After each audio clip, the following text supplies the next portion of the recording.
I believe the world stage is next, right? So I'll say something about the world stage first, because the world stage press is the younger cousin of the world stage itself. So let me get some stuff straight. Founded by a drummer, Billy Higgins, founded by a poet, Kamal Daoud, two leaders, two amazingly peaceful men, the most peaceful black men I've ever met in my whole life. I started coming to the world stage in 1992. It was founded in 1989. In that workshop, every Wednesday from 7:30 to 10 or so, I became the best human being I could ever become. That's the world stage. This is the world stage press.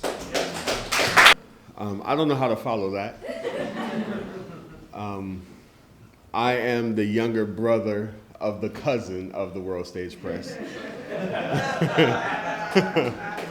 The World Stage Press was founded in 2014, 24 years after a Nasi Rogers workshop was founded by Kamal Daoud. Quick story, I was in high school going to Dorsey High, coming to the world stage after football practice where I could barely get in and see the poets. I graduated high school and went off to college, came back with a poem. And it was Peter J. Harris and, I can't think of her, and Pam Ward. Yeah. I read my poem and they ripped it to shreds. Peter said, take this one line and this is the beginning of your poem.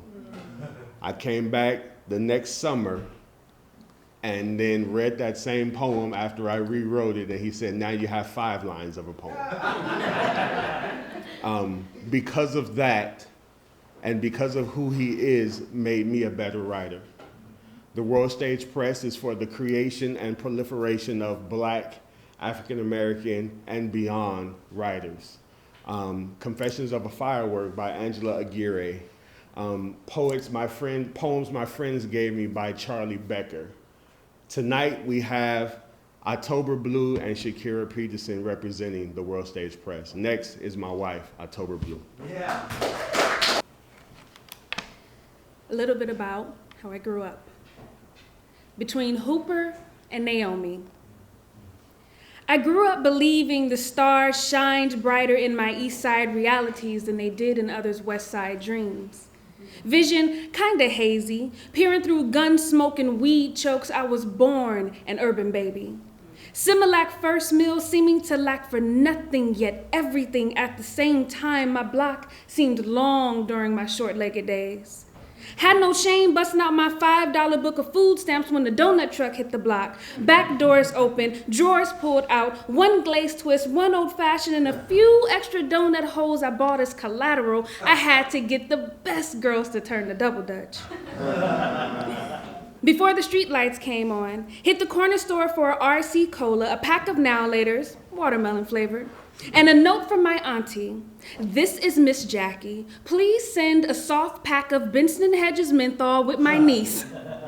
Still had enough change for a giant icy cherry flavored, blackberry clearly Canadian, and a pack of salty plums with $5. I rained on my block. Friday nights, headed to the high school, navigating past the dog-guarded, unlocked gates. It was an East Side safari.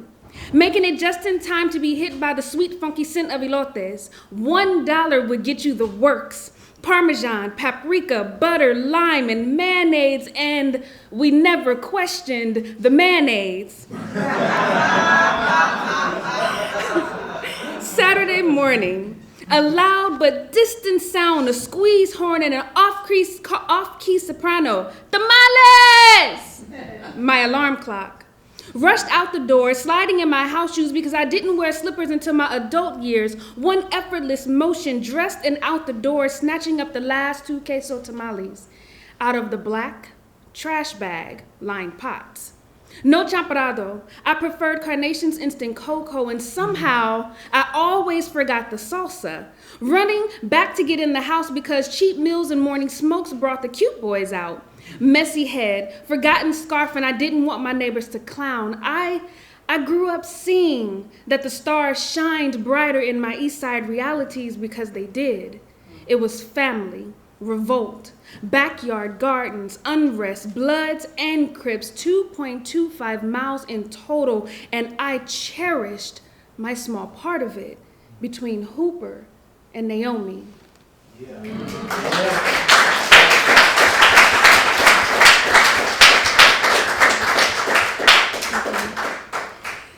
A little bit about what gets me angry.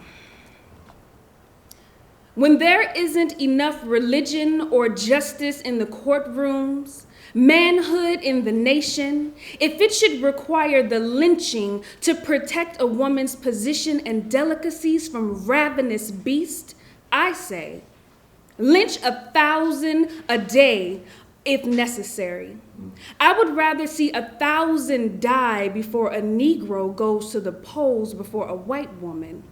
Rebecca Felton, the founding member of the feminist movement. Regarding pink beanies, your pink kitty, I tried to hold it in. Thank you for that. Your pink kitty beanie doesn't quite match my RBG. We ain't never wore the same weary. You mad? I won't force wear onto the soles of my shoes for your tiled roads. It's clear your privilege is showing. You expect me to brace body against your picket fences. Well, not today. I won't be marching in protest of your perceived mistreatment nor breaking glass ceilings in your glass house. We ain't never been sisters in suffrage. We nursed your babies, washed your floors, served your meals and your men at Seneca Falls, stood in the back of your lines during your marches. Your wins ain't never increased our stats or bettered our community. Equal ain't never been on the table, separate, always on order. You push naming rights and equal pay, strengthening your position in supremacy while we fight to be treated as human. To be educated for the lives of our children, our men. Our resistance is our existence. You've turned a blind eye to the poisoning of our children, our wombs, and water. Not able to whistle, walk on sidewalks, drink water when thirsty. Where were your pastel prints during forced sterilization? Or in the aftermath of Tuskegee? We are still birthing infected babies. Our wombs don't grieve the same. We weren't accepted in the now back then. We ain't never shared the same pain. Alice Walker said, womenism is to feminism as purple is to lavender. You not seeing color won't ever clear the picture. Besides, your pink kitty hats get lint in my locks. Me and my folks, we gotta fight together. Our struggles are never gender specific. We need each other. We're on the front lines, and I am reminded every day that I am a Black woman in that order. Thank you. Yeah.